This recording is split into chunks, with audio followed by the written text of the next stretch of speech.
already under the ballroom, and it's coming out, I think, incredibly. We have some renderings down here of the finished product. It's all knit together. At the top of the ballroom is what they call a drone gallery. We have tremendous amounts of military able to be on the top. It'll be the highest point. It'll be actually higher than this building across. It's called the Washington, so that's important. But it will be something very special. So if you look up at the top, you'll see some interesting things, and I'll show that to you in a second. You want to grab that, please? I'll show that to you in a second. The facade of the building. There will never be another building like this built. That I can tell. I built a lot of great things, but there will never be anything like this built. And what we have is the roof is dead flat with absolutely nothing but strength on it. It's very strong steel.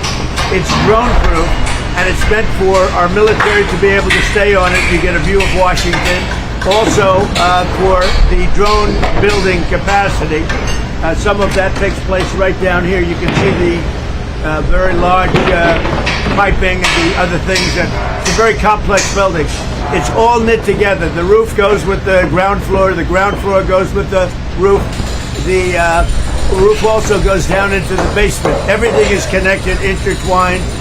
Elevators, heating, air conditioning. It's one building. That's why we're trying to explain that. This is one well-knit building. One thing doesn't work without the other. Very importantly, though, in terms of the beauty, probably the closest thing to this would be the U.S. Supreme Court, the facade of the U.S. Supreme Court. So here's a couple of things you can look at. How are you? There will never be another thing like this, I don't believe, built from a cost standpoint. This is all my money and donors' money. This is tax-free. So everyone's talking about they're going to give money, they're going to give money. But the money they're going to give is really for the security of that and the whole White House premise. And I guess you probably need that nowadays. We've done the fencing on the outside of the White House. It's all titanium. You see the black fencing. That's been just done recently, and it was approved originally by me, and it's been completed, and it's very powerful, very powerful. A tractor, a bulldozer cannot knock it over. It goes down deep, and it's titanium, which is the strongest of all of the metals, much stronger than steel, as an example. The ballroom is all, it's going to be a tremendous thing. As an example, what happened a couple of weeks ago at the White House Correspondents' Dinner could not happen here. One thing that we have is we don't have people living above it. We don't want that. That's no good. They have 1,000 units above it with the elevator coming right down next to where the convention or whatever it may be is. So this is a room that's been wanted for 150 years by presidents. We have no room to have an event. The only way you can have an event is if you build a tent on the lawn, and the tent would not do the job. And by the way, if it rains here, because this is built on a wetland, the lawn is impossible to deal with. The water goes over everybody's shoes. It literally goes over the shoes. So, and they've had a lot of catastrophes with the tent. So we have this, and if you take a look at this section, this is the different facade. So this is a Greek. More or less, it comes out of Greece. This is the ultimate facade for Greece. This faces the Treasury building. This is a different facade. That's Rome, and that faces the Washington Monument, the Lincoln Memorial, etc. So you have two facades. Primarily, you have two entrances. You have here, but the primary entrance is through the White House, directly through the White House, and it's really something. I think you can see the complexity. All of these columns go directly up to the roof. And the roof is a barrier. It's a shield because it's made out of, the sidewalls are steel, impenetrable steel, and also impenetrable glass. The glass is approximately 4 inches thick, and yet it's amazing. You can see through it as though it didn't exist. It's amazing. And it can stop just about anything. Just about anything. On the other side of the glass, we have steel and concrete. so that the glass is very powerful. What's holding the glass is equally as powerful. And that's here. You can see they're just about ready to go up to the top. All of these columns, they go directly right to the roof of the building. And again, we call it a drone port. It's set up for unlimited numbers of drones.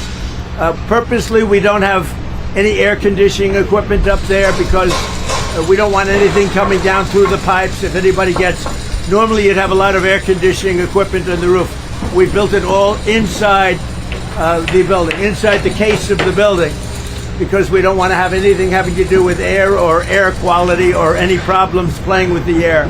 So you'll notice it's a dead flat roof with no equipment on it. All of the equipment is inside of the building, and that's for safety reasons. Normally you'd do it a lot less expensive. You'd do it a different way. So all of this was paid for by myself, and because I keep hearing like, we are making a gift of this board. This is a gift. This is not going to be paid for by the taxpayer. We have a judge that thinks it's a terrible thing that we're making a gift. He said it's terrible that we're making a gift. It should be paid for by the taxpayer. That's one I've never heard before. I'm sure maybe, I don't know, maybe he doesn't understand. This is a gift to the United States of America. And more than a gift, it's going to be one of the most beautiful buildings that's ever been built in the country or in Washington, D.C. So here's the other facade, you see over here. And again, this is taken, these great classical buildings are taken out of different parts of the world from very glamorous times. This is Rome. They like the flat roof. Greece likes they call it the triangles, and you see that. This is a porch that looks out over the city. Also, it's developed in such a way that we can have military there, but the entire roof is developed for military. It's very high. They're higher than just about anything else. They have a 360-degree vision of Washington, D.C. They have a massive drone capacity. Not only is it drone-proof, if a drone hits it, it bounces off. It won't have any impact. But it's also meant as a drone port, so it protects all of Washington, the roof of the building. Okay? Now, does anybody have any questions? If you want, you can take, I think you can bring your camera down. You might want to take a look at the complexity. These are all different rooms down here. They're building a hospital. They're building, it's a military hospital. They're building all sorts of research facilities, also meeting rooms and rooms that go hand in hand for the military, using the ballroom. And the ballroom is really a shield and protecting all of the things that are built here. This goes, as you see, it's already up to the ground. This goes down very deep. You get a better view right over here. This is down because we've already done these floors. But these are already down 2 floors. It's down about 6 stories deep. That's big stuff. You build a ballroom, you build it flat. You just build a ballroom. It would have been built. It's all knit together between the drone proofing, the missile proofing, we have, and the drone capacity upstairs. We can have all sorts of military up with it. I hate to use the word snipers, but we have great sniper capacity. It's built for our snipers, not the enemy snipers, our snipers. And because of the height, we get a very clear view of everything all over Washington. Yeah. So President, you mentioned that this is being paid for out of pocket, but why is Congress in pocket? Explain sort of the difference. Well, they're not. Congress is approving, Congress is approving money for security. It may go, some of it may go here for additional security, I don't know. But Congress is approving money, but this building, I mean, I put up the money to build this building, along with a lot of great patriots. Have put up a lot of money to build the building, and we have a building that is going to be, I think it's going to be potentially the most beautiful building in all of Washington, and with that is great military capacity. We're building it in conjunction with the United States military and the Secret Service. Showing the Congress approve that money, can this project still be completed? Well, they have a budget in Secret Service and the military to do some of the work that you see right here. So the answer is, I think they want to enhance what you see. It's very powerful. You see what's happening. It's powerful concrete. It's 9,000-pound concrete. That, if you know anything about contract. But they probably want to enhance the area. They're going to spend money. This is a very sacred piece of land. This is the White House, and they want to do things. But everything that you see and the money that's being put up to build the ballroom, and again, the ballroom, it's necessary for the ballroom to be built with what you see over here. It's all knit in. The air conditioning, the heating, the drone capacity, the shield. You know, the ballroom becomes a shield for everything that you see right here. Without that, they couldn't have this. They couldn't build the lower floors.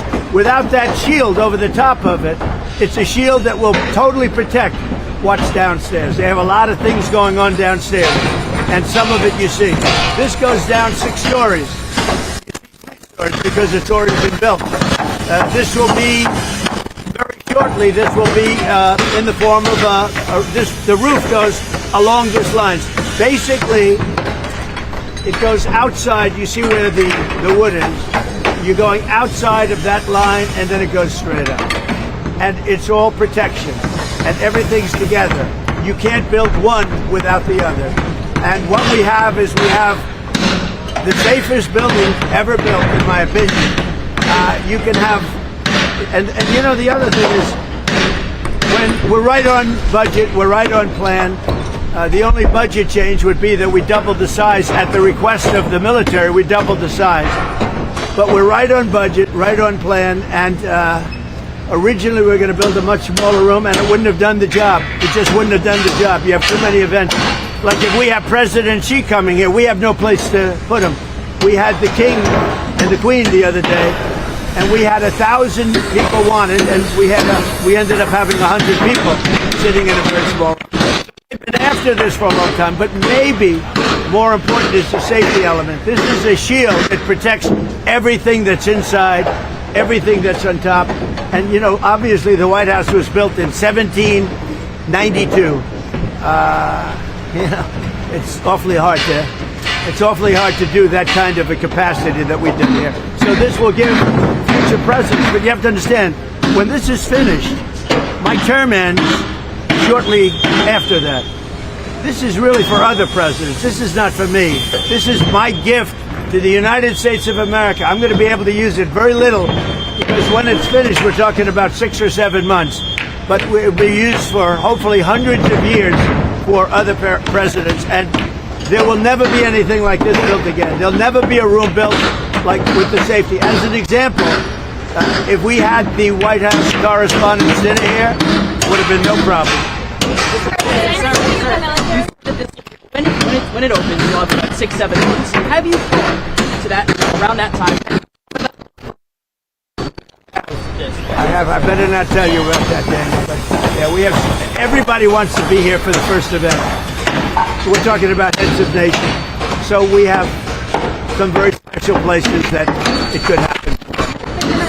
You know, we had literally Queen, where we had this finished, we would have had an event that would have been 10 times the size. I mean, we literally were in a little room in the White House. Presidents, now we're not even talking about safety. Presidents have been asking for this literally from the time the White House has been built. But on record, for 150 years, they've said, what about a big room? And you all know, you probably attended, they have some where they use tents. If it rains, it's a disaster.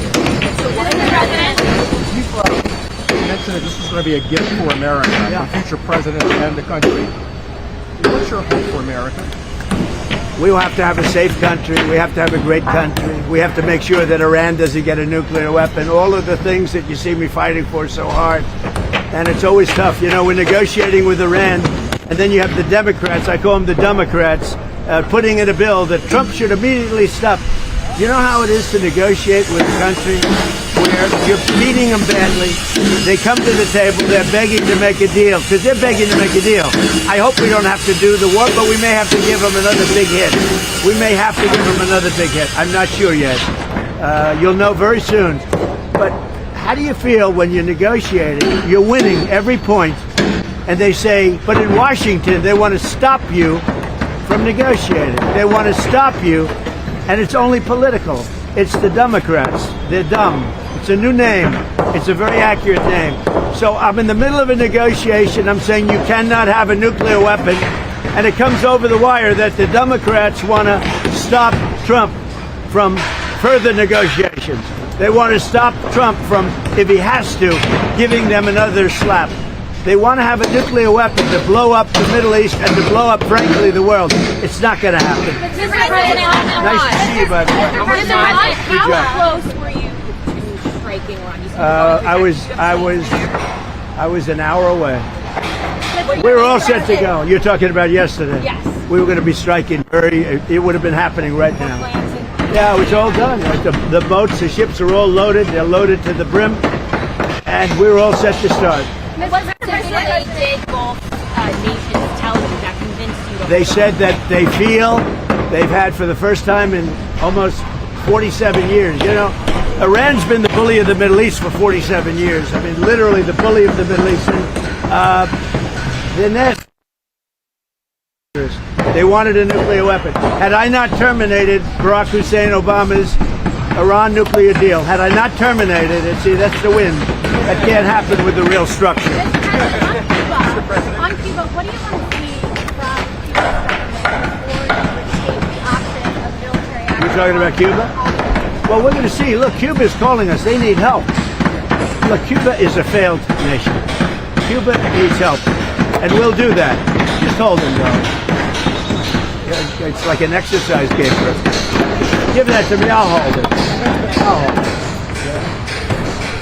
It's so beautiful. See, I look so thin. They'll say, oh, he's gotten so thin because I'm holding this. You don't have to look at my waist. You can look at this. You saw enough of my waist along with President Xi. Are you confident that you can reach a diplomatic deal With Cuba? I think so. Yeah, I think so. I am very prone toward the Cuban Americans. They've been incredible people. Many of them have lost family members. They've been very badly hurt themselves. They've been in prison. They've come to this country and they've been very successful. The Cuban American people in Miami, I mean, they are amazing people. Most of them are in Miami, in Florida, but mostly in Miami. I'm very, very prone to helping them. I mean, I think I got 97% of that vote. I want to help them. Now, they have family members in Cuba. They've been treated very, very badly. They've been treated extremely badly, and we're going to get that solved. That's not going to be hard for us to solve. But you can do that without changing the regime there, you believe? Well, I don't know about changing the regime. I can do that, whether you change the regime or not. You know, it's been a rough regime. They've killed a lot of people, but it's a country that really needs help. It has nothing. They can't turn on the lights. They can't eat. We don't want to see that. Mr. President, how much notice did the Gulf nations have? How much notice did the Gulf nations have that they're going to strikes before they They called me over the last 2 days to say they made a lot of progress in there because we have them negotiating with us, and primarily Saudi Arabia, Qatar, UAE, Kuwait, a little bit, and Bahrain, and some of the others. And we have them negotiating with them. We're all working together. It's like a team. And Israel, of course, and Israel's been a great partner. And so we are negotiating together. I got a call from numerous of these people. They know the people in Iran. Don't forget, when you talk about regime change, I think it's the ultimate regime change because the first level and the second level are no longer with us. They're someplace, but they're no longer with us. So we have real regime change. But I got a call yesterday, sir, could you wait? We think we're close to a deal. And that's okay. Now, I've heard it before with these people, and they change their mind. I made deals with them, no nuclear. We immediately get the nuclear dust.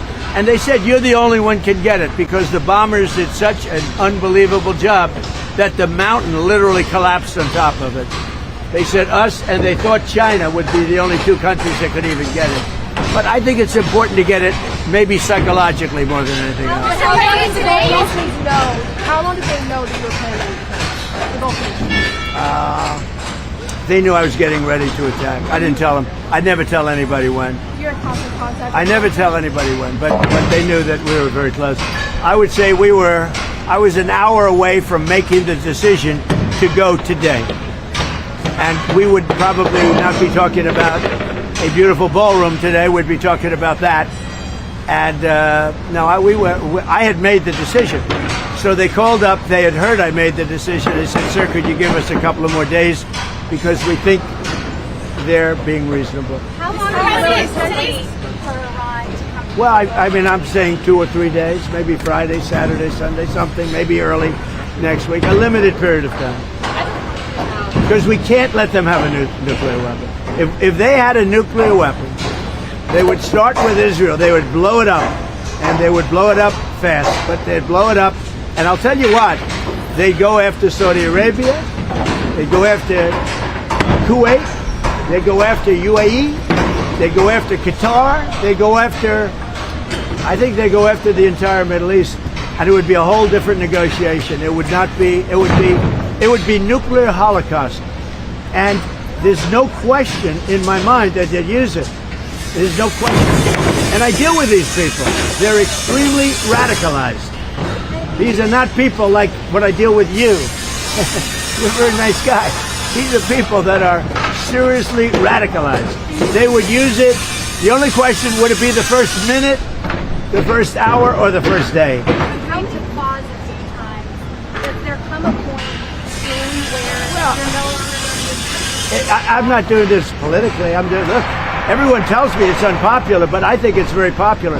When they hear that it's having to do with nuclear weapons, weapons that could take out Los Angeles, could take out major cities very quick. When they hear that, you know, when they're explaining, I'll tell you what, when we explain it to people, I don't really have enough time to explain to people. I'm too busy getting it done. When they understand, I think it's frankly very popular, but whether it's popular or not popular, I have to do it. Because I'm not going to let the world be blown up on my watch. It's not going to happen. Honest Massey and your endorsed candidate. Yeah. Do you think your candidate can beat him? And Well, what are you seeing? yeah, Thomas Massey's a terrible congressman. He's been a terrible congressman from day one. Dealing with him is just a horrible. I don't think he's a Republican. I think he's actually a Democrat. He's not a libertarian. You know, sometimes they say he's really a Democrat. He votes against us all the time. He voted against the border wall. He voted against men playing in women's sports. He voted against transgender for everybody, the mutilization of your children. He voted against, again, open borders. We have the best border we've ever had right now. Nobody's coming in. I mean, a report just came out. In the last 11 months, literally nobody has been allowed into our country illegally. We're taking people legally. They go through a process. But nobody's come into our country. But we've taken out hundreds of thousands of people. We had 10,000, it was 11,888 murders. Many of these murders allowed into our country from prisons. They were in prisons. Many of these people killed more than one. More than 50% killed more than one person. This was gross malfeasance. This was on behalf of the Biden administration. I don't know Biden because I don't think he knew he was alive. But Kamala, was the border czar. She never called, not one time, she never called the Border Patrol. She never called ICE. She never called law enforcement. She never went to the border. Think of it. I used to call every single day. And that's recently. Now I call less. We have nobody coming through. We had caravans coming through with tens of thousands of people pouring into our country. We had no idea who they were. We would have been, I'll tell you what, our country would have been destroyed. If they won this election, our country would have been, we have now the hottest country anywhere in the world. If they had won the election, our country would have been destroyed. Our country was a dead country 2 years ago, and now we have really the hottest country in the world. And this is the ballroom, and it's going to be something incredible. You see the quality of it, and they go right, those columns go right into the roof, and on top of the roof, we're going to have the greatest drone empire that you've ever seen, and it's going to protect Washington. Thank you all very much. We have a little breakfast for you. Really? Yeah. Where is the breakfast? I'd have it. Where is it? Oh, it's right over there. We have a little bit of a breakfast for you. I figured I'd be nice to you for a change. Rededicate to just thousands of people gathered there. It was great. This past Sunday. Yeah. Spoke by I did. video. Scripture. See that happen. pleased with the turn? Well, I think that it was great. Thousands of people showed up, and it was a beautiful beautiful day. I did scripture. You think it's easy to read scripture? It's not easy to read scripture. That's a whole different ball game. That's not like reading a speech. We will build the wall. This is a whole different deal. But I did it proudly, and I guess it was broadcast. We had tremendous crowds. I think religion's very important for a country. I think having this country was built largely on religion. If you look, it was built and when you have strong religion, you have less crime. It's just a fact. You know, whatever it may be, it's like, gee, I want to go to heaven, so I'm not going to do this or that. Who knows? But we have a country that was based on religion, and I'm very proud of that. And if you look and you see all of the polling, I mean, polling is so fake. But on this, it's not fake. Religion is really going up in the last year. And during the time, I mean, really during the time I first got elected in 2016, it's a much different thing. I'm very proud of that. Religion is a good thing. Christianity, it's a great thing for our country. I mean, so many of the things that we've done, the successes that we've had have been based on Christianity and religion. So I'm very proud of that. Religion is taking off like our country is taking off. Our country's hotter now than it's ever been, and I'll tell you, religion is making a tremendous comeback. You look at churches today, they're full. You go back 2-3 years, nobody was going. So we're very happy with it. The hate crimes that we see happening. Yeah. No, I'm always concerned. I see things happening. Look, from the beginning of mankind, you've had that. You've had the good and you have the bad. I'd like to get rid of the bad, but somehow that's going to be there. But the good has been many times what it was. Really many times what it was. On the ballroom, if Congress is not making this $1 billion for your security funding, would you be willing, or would you willing to go to your donors to ask for that money? Well, this is money for the whole premises, including the East Wing. This is the East Wing section. But the ballroom is, as you see, it's going up. It's ahead of schedule. It's larger because they wanted more military capacity. They wanted more drone capacity. They needed a larger roof. And frankly, we needed a larger facility. And so we're doing that. And we've done this in strict coordination with the military and with the Secret Service. And they've been great to work with. The money that they're talking about is the surrounding areas and maybe enhancing some security aspects of it. But the building, as you see, it's a very active site. And a lot of people are amazed. And by the way, that floor goes down 3 floors, just so you understand. You're seeing almost the top floor.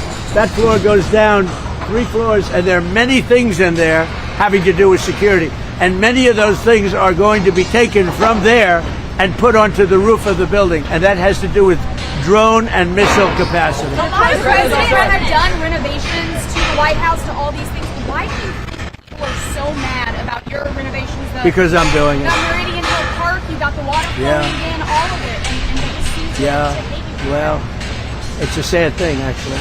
You know, it's very nice. I appreciate the question. First I said, oh, this is going to be a negative question. Then I heard she's really saying, why do they hate you for fixing the water fountains?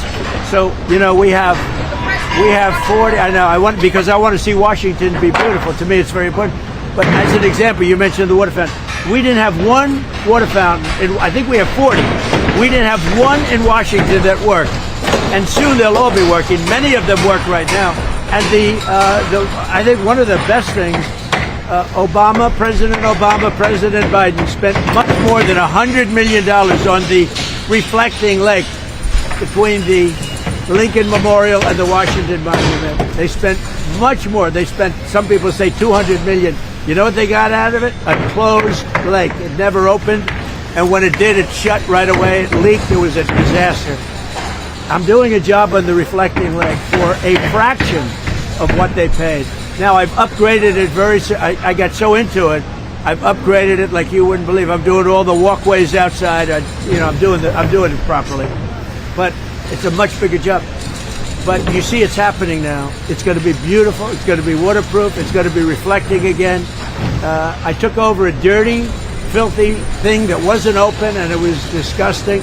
And friends of mine would come to the Lincoln or the Washington and they'd say, sir, it's disgusting. I said, what's disgusting? The reflecting lake. So I drove down, I looked with Secretary Burgum, who's fantastic, of Interior. He's fantastic, and we got together, and we have it's under construction right now. I want to get it open before July 4th, which we'll easily be able to do. It'll be open before that, but easily be able to do. The July 4th being a very special day, and it is going to be beautiful. Beautiful blue color, dark blue color. It's very reflective. I put a thing out yesterday showing the reflection. We did a little test. We wanted to see. It's unbelievable. It's like a mirror. Well, it's like a mirror. It's beautiful. And I saw there was guys out there, Yeah. almost like, are they hand painting it? Is that how They're doing, it? yeah, well, they're fixing the stone outside, and they're sandblasting the stone. We're doing a much bigger job than we wanted to do. But think of it. Obama and Biden spent over $100 million, and you know what they got? Nothing. They opened it up, and it leaked like a sieve, and they closed it, and it stayed closed. They've been working on it for years. I've been working on this for a couple of months. When it's finished, it's going to be incredible. But we have other fountains, beautiful fountains. They haven't worked in 30 years. They're just sitting there rotting, and most of them are now open. And right across the street, I made a donation, and I'm building Lafayette Park, and it's going to be beautiful. How much was the donation? I like her. How much was the donation? About $10 million. Are you happy with the So- American flag blue? Well, I put up the American flag. No, the American flag blue. Are you happy I think so. I mean, I'll let you know. I wanted a lighter color blue. The person that really knows this stuff said, no, dark is much better. You don't see the leaves, and you know, things will get in there. But most importantly, the dark reflects much better. Mr. President, we asked you. Claiming so desperately that MAGA's divided. Well, I think it's the strongest it's ever been. You know, you take a look at what happened in Louisiana 2 nights ago with a certain senator that was very disloyal to me and to the Republican Party. He's not even allowed to run for office. We have another big race. This guy Massey is terrible. Let's see what happens. It's not easy beating incumbents, but we have a great guy running against Massey. Massey's a terrible, I think the worst congressman the Republican Party's ever had. That'll be tonight. That'll be good television, and we'll see what happens there. But I think MAGA's never been more together, actually. And I'm going to be making an endorsement today in Texas. I'm going to be putting out an endorsement in a little while in Texas, the great state. You know, I won Texas all 6 times, meaning primaries and the race, and I got the highest vote in the history of Texas, and I love Texas. But I'm going to be making a endorsement at about 12:30, 1 o'clock today for the big race, the Senate race in Texas, and I hope you find it good. So I do think, I mean, I appreciate the question, because even CNN, they did a poll 2-3 weeks ago. They said Trump is at 100%. That's Harry Endon. I like Harry Endon. He's got a lot of energy. I like him. But he did a poll, and he's a good pro. And he gives the good and the bad. But I think he's an honorable guy, because we get a lot of good. You know, he predicted I was going to do great with the Muslims in Michigan and win Michigan, and I did. I did good, and I won Michigan by a lot. He made a lot of good predictions, but he did a poll 2 weeks ago that said Trump is, I mean, this is up. You can check 100% popularity with MAGA. MAGA is most of the Republican Party. The rhinos are gone to a large extent. A few of them are still left, so hopefully we get rid of one tonight in the form of Tom Massey, who's horrible. But no, it's been amazing. But I'll be making a statement in a little while as to who I'm endorsing in Texas for the Senate. And there are those that say whoever I endorse is going to win. I don't know if that's true, but historically that's absolutely true. I just don't like to say it because I don't like to brag. What helped you make up your mind? Well, I've had my mind made up for a long time, but I just think it's going to be, you know, I just think it's appropriate. Mr. President, I have a question. There's reports that President Xi told you during your meeting that perhaps Russian President Vladimir Putin would come to regret invading Ukraine. Did he say that No, to you? no, he never said that. Mr. President, you mentioned that the ballroom was your gift to the country. It's a gift. It's a gift from me and from incredible, successful companies and patriots. And they put up close to $400 million. And you see what's happening, and it's beautiful. And again, it's ahead of schedule, unlike the Fed building. This building at $400 million, the Fed building at $4 billion, and it's a tiny little project in comparison. And you spend a a lot of times renovating the White House. Really started into town. I do. Putting up the American flag, those flagpoles on each side. Why was this so important to you to be part of your legacy?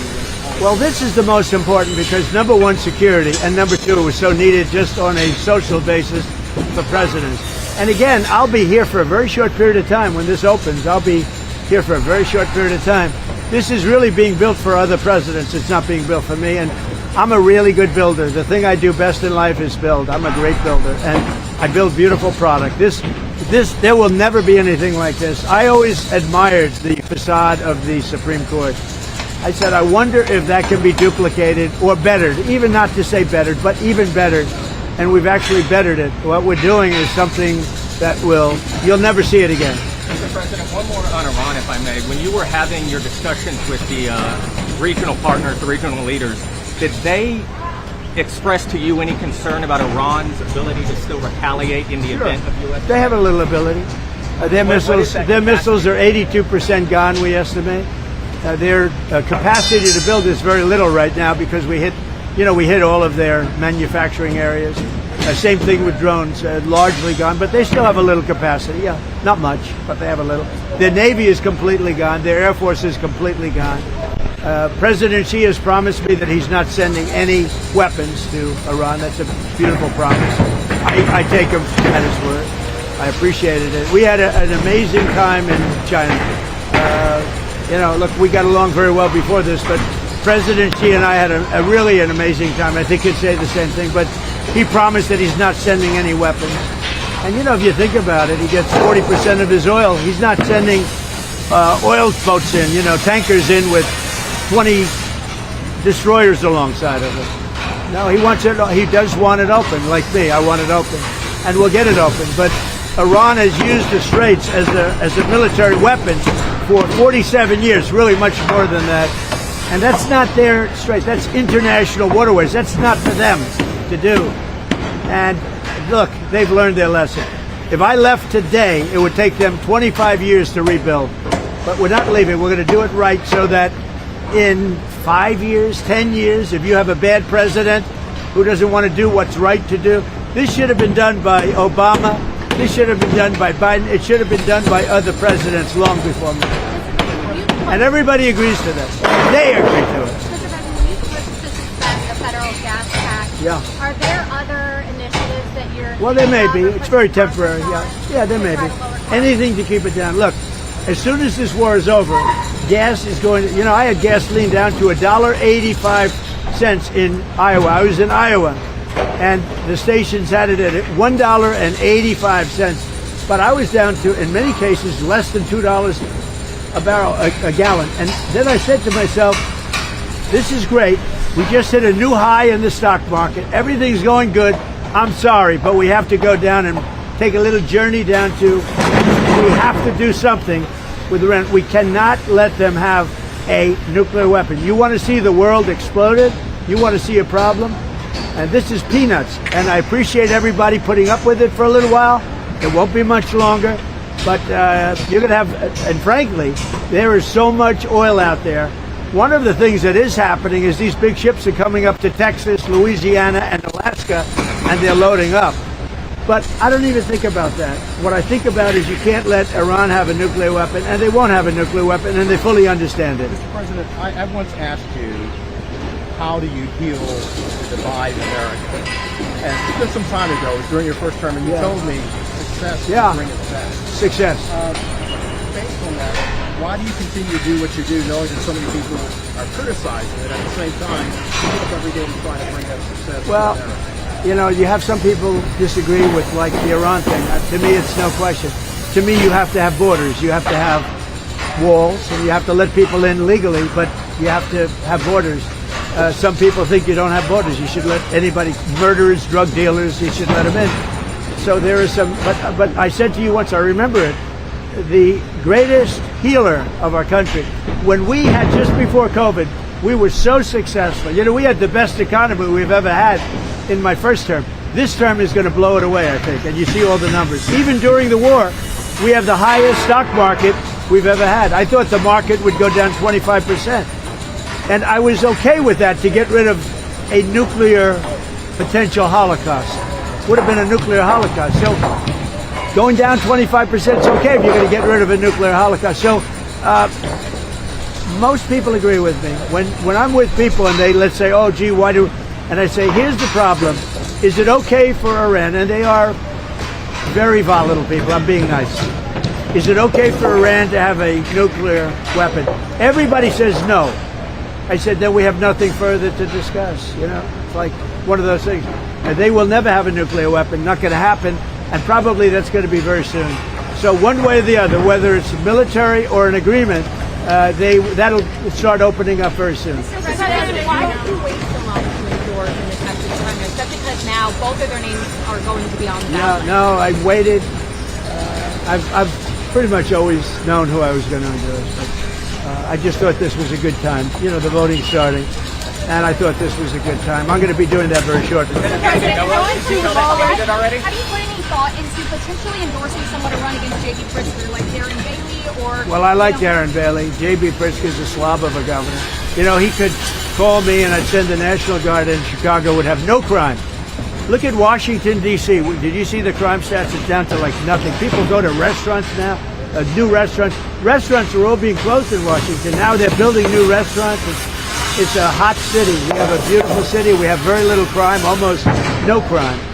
And we could have the same thing in Chicago. All he'd have to do is say, President, I don't want to have any crime in Chicago. Can you help me? Within 3 months, Chicago would be a different place. What can I say? He's so bad. He's so bad. Mr. President, you're going to lawless. I talked about making healthcare more affordable. Right. You've done that, and you made a major announcement yesterday. With That was a big announcement. Got no coverage. I reduced drug prices by 50, 60, 70, 80%, and it gets no coverage. I think it's maybe, other than medical itself, like a cure, I think it's the biggest thing to happen in healthcare ever, maybe. I brought the price. We paid the highest price in the world. Now we're paying, as of now, we're paying the lowest price in the world. Prices of drugs have gone down 70, 80, 90%. For 28 years, they never went down. In my administration, I got it down 1/8 of 1%, and I thought it was great. The first time, the only time in 28 years that it went down. Now I got them down 50, 60, 70, and even 80%. And that has a huge impact on healthcare. Listen, go have breakfast. Have a good time. Thank you, Mr. Have breakfast. Enjoy your sight. You can shoot down there, but it is those. The next time you come here, those columns will be standing even taller. How long did it take to design the underneath? Is it kind of the military? Yeah, actually, the underneath part's a good question. It's far more complex than the upper.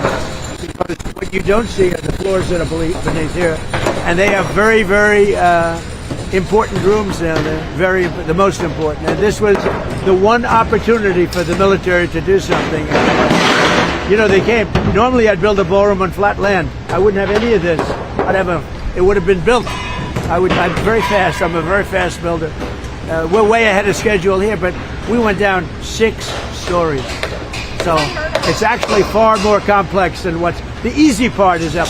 But again, we have a drone-proof roof. It's all sealed, and all of this that you see is totally sealed. And we use it as a drone port. We can have unlimited drones up there, and drones are what's happening right now. Thank you all very much. Thank you very much. Don't eat too much. What do we serve? Oh, you're going to see. Where is it? You're right over here.